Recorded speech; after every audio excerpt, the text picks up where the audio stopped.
Y bien, ¿qué nos espera para la contienda electoral del próximo 13 de abril y qué pensar de lo que podría ocurrir este domingo en el debate previo a esta segunda vuelta electoral? Estamos en contacto en este momento con Juan Manuel Fuertes, de subsecretario de Gobernabilidad, para hablar sobre cómo se evalúa este camino hacia Carondelet, una sociedad polarizada, un electorado que todavía no tiene definido su voto, pero la situación podría definirse quizá ya este domingo en el debate. Es una de las preguntas que le hacemos una vez que le damos la bienvenida.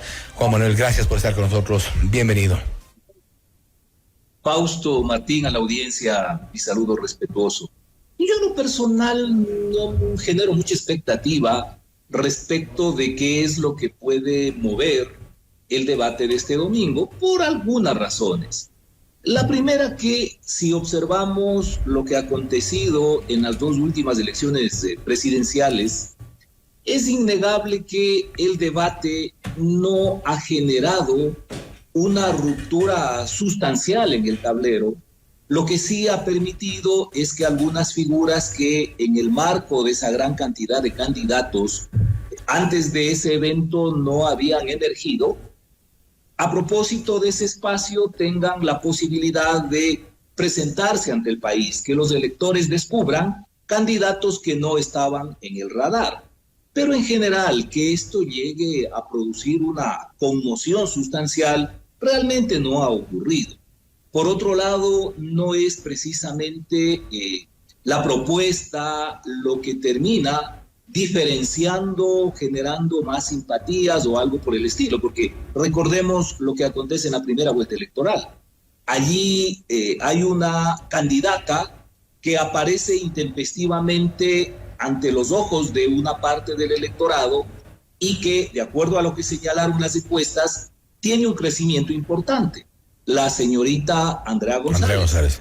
Pero creo que a estas alturas, ni siquiera al día siguiente del debate, nadie tenía claro cuál fue la propuesta de la señora González, sino que más bien fue el aprovechamiento de una circunstancia en donde lanzó unos 3 ataques políticamente interesantes en contra de la candidata del correísmo, lo que le permitió posicionarse. Ahora, ya en el plano real de lo que acontece con los dos candidatos, vemos que tanto la señora González como el presidente Noboa no son ni retóricamente ni en la comunicación no verbal figuras que puedan considerarse que tienen muchos recursos, incluso para algún ataque, que es lo que normalmente genera la atención de la audiencia. Pero además, Fausto, hay otro elemento que hay que considerar acá, y es que el factor tiempo es muy importante. Es decir, si es que el debate, considerando que puede acontecer allí algún incidente interesante, fuese una semana antes de la elección, es altamente probable que los efectos de ese incidente sí terminen afectando a la votación. Pero en esta sociedad líquida, en donde los temas se evaporan rápidamente, también es altamente probable que aún de producirse un incidente de importancia, quizá este mes que resta hasta el día de los comicios termine evaporando cualesquier alteración que ocurra en el escenario electoral. Da la impresión de que en ninguno de los dos casos, ni del presidente candidato Daniel Noboa, ni de Luisa González, se ha logrado entender bien las necesidades del elector. Y a esto me refiero con que los números no se han movido mayormente, ni hacia el un lado ni hacia el otro. Hay opiniones divididas respecto a las famosas encuestas, ya con muy poca credibilidad, evidentemente, después de lo que ha ocurrido en los últimos procesos electorales, pero como que no se logra entender las necesidades de la gente, o no se logran sintonizar ninguno de los dos. Yo veo dos aspectos aquí, Fausto. El primero, con relación a la candidata del correísmo, ciertamente como personaje es excesivamente liviano. Por otro lado, a propósito de estos chats que se han filtrado en el proceso de investigación que lleva adelante la Fiscalía, se ha reconfirmado, podría caber el término, que no tiene vuelo propio, sino que, a juzgar por lo que es evidente, tiene como imagen aún entre los propios personajes conspicuos del correísmo, es una suerte de caja de resonancia, nada más, porque quien realmente ejerce la rectoría en todo ese proceso es el expresidente Correa. Entonces, es muy difícil que la señora González por sí mismo pueda levantar un caudal importante de votos y está prácticamente sometida, dependiente de aquello que puede conseguir el presidente Correa como personaje y el correísmo como estructura. Entonces, ahí hay una gran limitante. Y en el caso del candidato presidente Noboa, yo coincido plenamente con usted, Fausto. No se ha incorporado en la agenda, no digamos propositiva, sino al menos en la agenda de eslogans, de frases de esta campaña electoral, algo que vaya más allá de la patria o la mafia. Y esto creo que ya está sobresaturado, ya se agotó el interés, la simpatía, la adhesión a partir de esa disyuntiva. Porque el país no solo es la patria o la mafia, aquí hay problemas de pobreza, de inequidad, de desigualdad, hay problemas ambientales, hay problemas de seguridad que son muy acuciantes y que no vemos que incluso en la fraseología esté integrando la propuesta y el discurso del candidato Noboa. Y eso es posible que en buena parte explique por qué en esta polarización, frente a este balotaje, aún aparezca que el panorama está todavía muy incierto. Y en eso coincidían nuestros dos analistas ayer en Notimundo Estelar. Estábamos con Ana Paredes y también el doctor Patricio Gijón. No estamos en el caso de esta segunda vuelta electoral hablando de las necesidades, de las prioridades que tienen varios sectores vulnerados y vulnerables en nuestro país. No estamos hablando, por ejemplo, de los problemas de energía, no estamos hablando de los problemas ambientales hoy por hoy, ya con lo que está ocurriendo lamentablemente en Esmeraldas. No estamos teniendo respuestas para las necesidades respecto de la seguridad en el país y estamos limitándonos, me refiero a los dos candidatos, a los ataques bastante más personales que respecto a las necesidades del país. Por supuesto, Fausto, me parece que el ejercicio que cabe realizarse para tener una idea cabal de qué es lo que puede estar aconteciendo en el porcentaje abrumadoramente mayoritario del electorado es pensar en el bus de transporte público o en el metro, en el trolebús o lo que sea. ¿En qué estará pensando el pasajero ciudadano que está en silencio mientras llega a su destino durante ese trayecto? Yo no creo, por ejemplo, que esté pensando en, caray, estos chats que se han develado en los últimos días, qué terrible, cómo le impacta al país, que la corrupción y todo lo demás.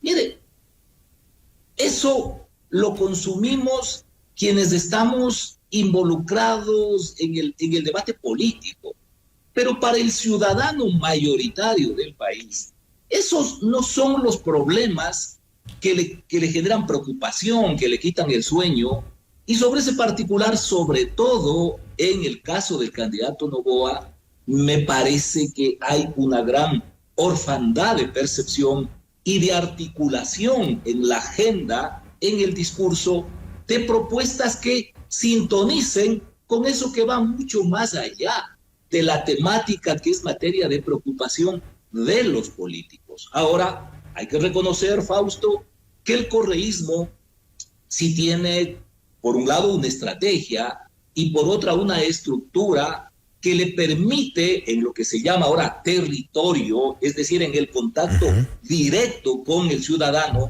particularmente de los sectores populares, de los sectores rurales, otro tipo de contacto. Y allí, tal vez, imperceptiblemente para lo que esté en la superficie, es posible que esté calando otro tipo de discurso, de propuesta, de emocionalidad que termine incidiendo en un desequilibrio respecto de las simpatías y las adhesiones. Y eso es lo que podríamos también evaluar a propósito del derrame en Esmeraldas. Ya hoy se cumple una semana de este derrame con las consecuencias que todavía no se pueden evaluar al 100%. Lamentablemente no hay tampoco una cuantificación de los daños. No obstante, es evidente que el desastre, los efectos han sido y serán sin duda devastadores. El presidente hasta ahora no llega a Esmeraldas. Claro, esto es muy importante, Fausto. Porque y ahí hay un mensaje. Que en definitiva, no aquí en el Ecuador, en el mundo entero, lo electoral, el resultado electoral, básicamente es un producto emocional de la percepción. En el caso de un balotaje particularmente, el gobierno debe tener particular preocupación por no cometer errores o por manejar las situaciones que pueden generar el cometimiento de errores. Y en este caso puntual, yo coincido con usted, Fausto, igual que pasa con las inundaciones que como efecto de este invierno se están provocando, y es que no se siente la preocupación y la presencia del Estado, gobierno central, frente a este tipo de eventos, y la estelaridad más bien empiezan a tenerla los representantes de los gobiernos locales o seccionales, que en este caso no son precisamente parte del movimiento político del gobierno.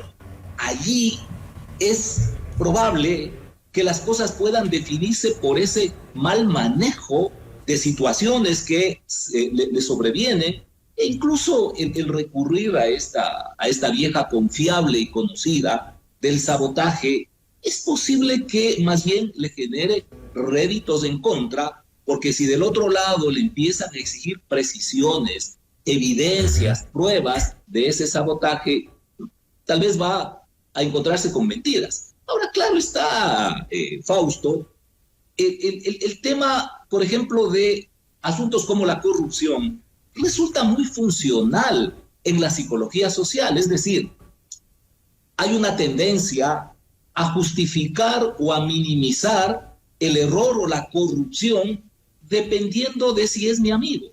Y en cambio, cuando yo no simpatizo con ese sector o con ese personaje que incurre en el error o en la corrupción, en cambio allí sí hay un ataque furibundo. Yo no veo, por ejemplo, que este tema del develamiento de lo que ha estado aconteciendo en el Consejo de Participación Ciudadana sea lo suficientemente poderoso para alterar el escenario electoral, porque además no es un asunto nuevo entre la gente politizada, y para el resto de ciudadanos esto no tiene tanta importancia, al punto que, Fausto, en el caso de personajes del correísmo, no solo que hay investigación, ya están sentenciados, condenados, y vemos que no obstante eso tienen un caudal impresionante de simpatías y de votos. Más bien es posible que el otro tema que ha emergido con mucho protagonismo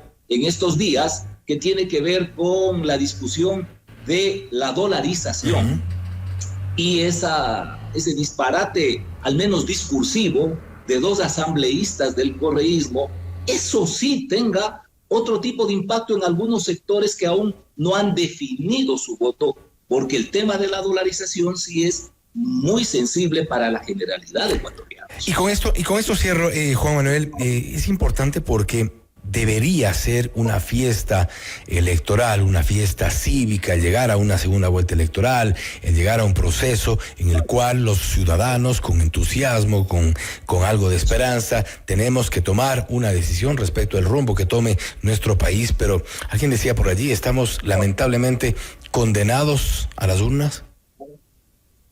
Y mire, hay una sensación de indiferencia.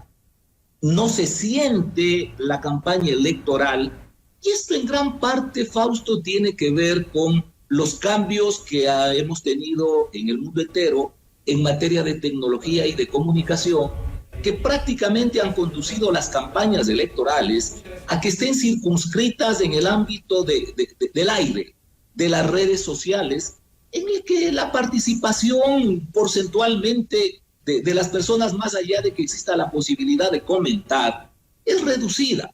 Antes, con todo este problema hasta estético que generaban las campañas electorales, usted tenía pancartas, afiches, en fin, una serie de elementos que visualmente colocaban a la campaña electoral en la calle, en la retina de los ciudadanos y de los votantes. Hoy, en cambio, hay una suerte de ausencia visual, y eso en gran medida sí termina influyendo mucho más en esta suerte de indiferencia colectiva que tiene la política en general y particularmente el proceso electoral.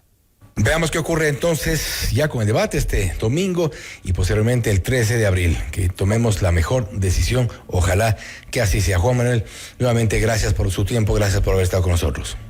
Gracias a ustedes.